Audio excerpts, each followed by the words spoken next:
Corona की दूसरी लहर के बीच दुर्लभ किस्म के ब्लैक फंगस ने मरीजों से लेकर डॉक्टरों तक की तकलीफें और बढ़ा दी हैं। मेडिकल भाषा में इसे म्यूकरमाइकोसिस कहते हैं। गुजरात, महाराष्ट्र, आंध्र प्रदेश, उत्तर प्रदेश, बिहार और ओडिशा जैसे राज्यों में ब्लैक फंगस के कई मामले सामने आए हैं। आइए जानते हैं कि ये बीमारी आखिर है क्या। म्यूकरमाइकोसिस या ब्लैक फंगस की बीमारी ने कोरोना से पहले ही कराहते भारत के मेडिकल सिस्टम के लिए नई चुनौती पैदा कर दी है। ये फंगस मिट्टी, पौधों, खाद और सड़े फल सब्जियों में पनपता है, जो कि हवा और इंसान के बलगम में भी पाया जा सकता है। ये नाक से मिट्टी के संपर्क में आने या खून के जरिए शरीर में दाखिल हो सकता है। फिर ये त्वचा, फेफड़ों, आंखों और दिमाग को निशाना बनाता है। इसमें मृत्यु दर 50% तक हो सकती है। ब्लैक फंगस के शिकार मरीजों के इलाज में कई बार आंख निकालनी पड़ती है या प्रभावित अंग को काटकर अलग करना पड़ता है।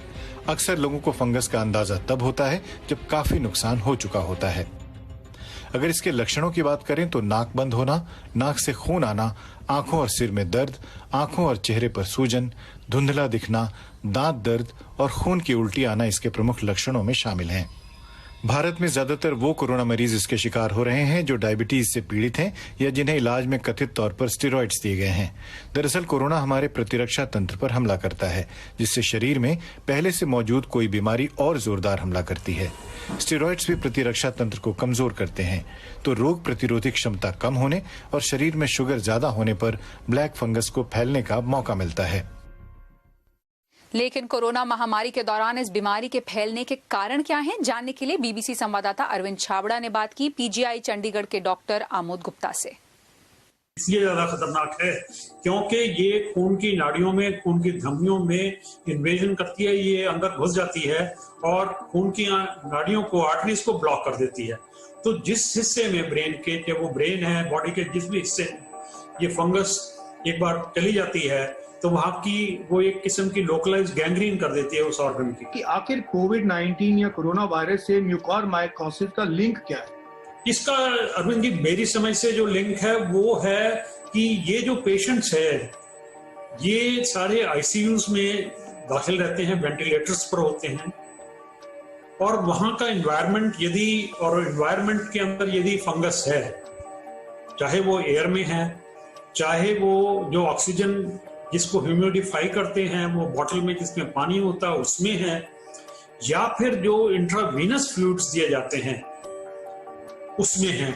जो अटेम्प्ट किया जाता है वो ये कि ये हवा जो है ह्यूमिड जाए, उसमें थोड़ा सा मात्रा हो पानी की, तो उसके लिए टिपिकली वो एक बॉटल के अंदर पानी डाल देते हैं, उसमें से ऑक्सीजन जाती है, बबल करती है, फिर पेशेंट्स के लंग्स में जाती है। तो एक तो वो बड़ा मुख्य कारण हो सकता है। उसमें जो कारण हमें मिला वो एक इन्फ्यूजन्स का मिला।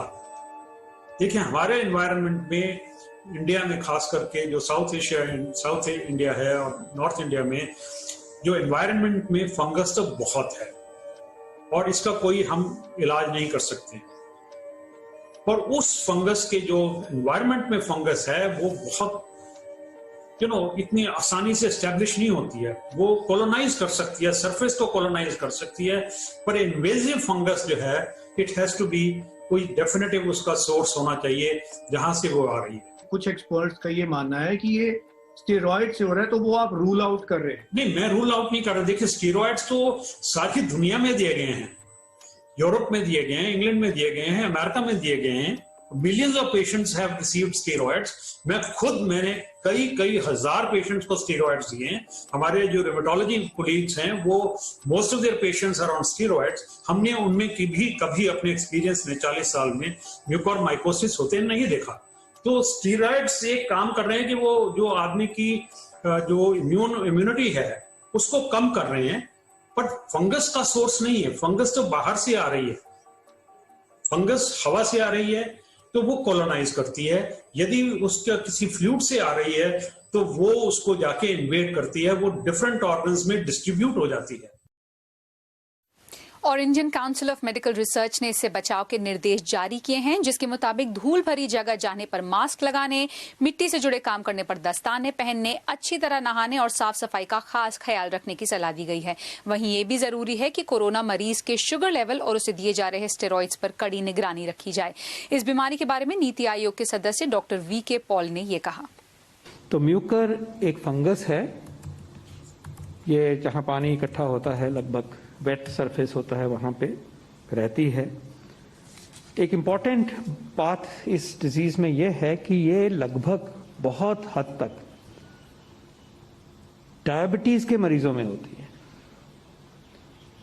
डायबिटीज नहीं है तो बहुत अनकॉमन है कि म्यूकरमाइकोसिस हो, लेकिन ये भी याद रहे कि ऐसी बहुत बड़ी कोई आउटब्रेक हो रही है ऐसा भी नहीं नजर में है। वॉच कर रहे हैं और अपने तरीके से इसका सर्वेलेंस हम कर रहे हैं।